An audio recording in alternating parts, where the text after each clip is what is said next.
You ever try to explain why you love something simple, like your favorite coffee mug or that one perfect pen? It's actually way harder than it sounds. So today, we're going to break down exactly how to talk about those everyday products you just can't live without. Okay, first things first. I want you to picture something. A product you use every single day. Could be your headphones, a trusty water bottle, whatever. Just get one thing in your head. Got it? Awesome. Keep that in mind because we're going to come back to it. So this is the classic prompt, right? Describe a product you use daily and why you love it. You might get this question in an interview, sure, but it's also just a really cool way to appreciate the design all around us. But answering it well, that's the challenge. We have to get beyond just saying, I don't know, I just like it. To really nail that answer, we've got to start at square one.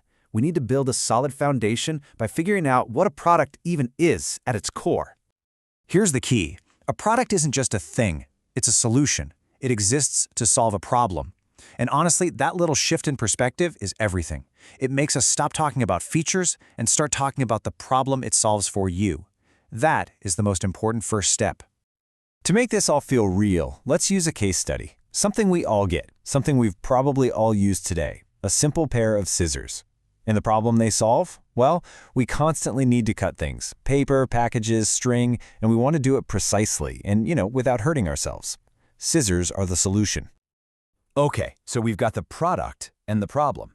But why do we love certain products? It's not magic, I promise. We can actually break down that feeling of love into 3 really practical concepts. This is where we get the vocabulary we need. First up is functionality. This is the absolute bedrock. It's the simplest question. Does this thing actually do the thing it's supposed to? And does it do it well? Because look, if it doesn't work, nothing else we talk about even matters. So for our scissors, the functionality is a no-brainer. They give you a clean cut on paper, they can slice through that awful plastic packaging, they snip a loose thread perfectly, they do their job, and they do it effectively. So, functionality? Check. All right, next up, user-friendliness. This is all about the learning curve, or really the lack of a learning curve. How easy is it to just use it? A great product feels intuitive, like you instantly get it the moment you pick it up. No instruction manual needed. And this is where the design of scissors is just plain genius. You look at them and you know exactly how to hold them. The shape itself tells you what to do. It's so simple, it's actually hard to use them wrong. That is what great user-friendliness looks like. Okay, so it works, and it's easy to figure out. The last piece of this puzzle is ergonomics. This is all about the physical feeling. How does it interact with your body? Is it comfortable to hold and use, or is it a total pain? It's the difference between a tool feeling like part of your hand and a tool feeling like, well, a chore. And once again, our humble scissors totally nail it. The handles are literally shaped to fit our fingers. They're usually lightweight and balanced, which means their hand doesn't get tired.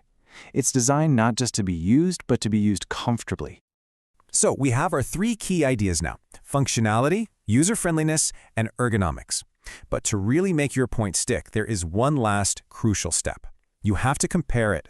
You have to show why your chosen product is better than the alternatives out there. Let's see this in action. We'll put our scissors up against a box cutter. In terms of functionality, the scissors are way more versatile, right? For user-friendliness, they're so much safer for everyday little tasks. And ergonomically, that comfy grip wins against a hard, rigid handle any day. The comparison just makes the value crystal clear.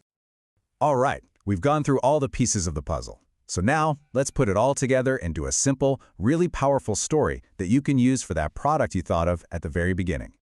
Here it is, your whole framework in 3 easy steps. Number 1, start with the problem it solves. I need a way to do X. Number 2, explain why it's a brilliant solution using our new vocabulary. Say, its functionality is great, it's super user-friendly, and it's really ergonomic. And 3, seal the deal. Contrast it with an alternative. It's so much better than using Y because it's simple, it's structured, and it's incredibly powerful. So that's the framework. And it kind of leaves us with one final thought. You basically have a new lens to see the world now. So as you go about your day tomorrow, what simple, everyday thing are you going to pick up and suddenly realize is a quiet masterpiece of design? Thanks for tuning in.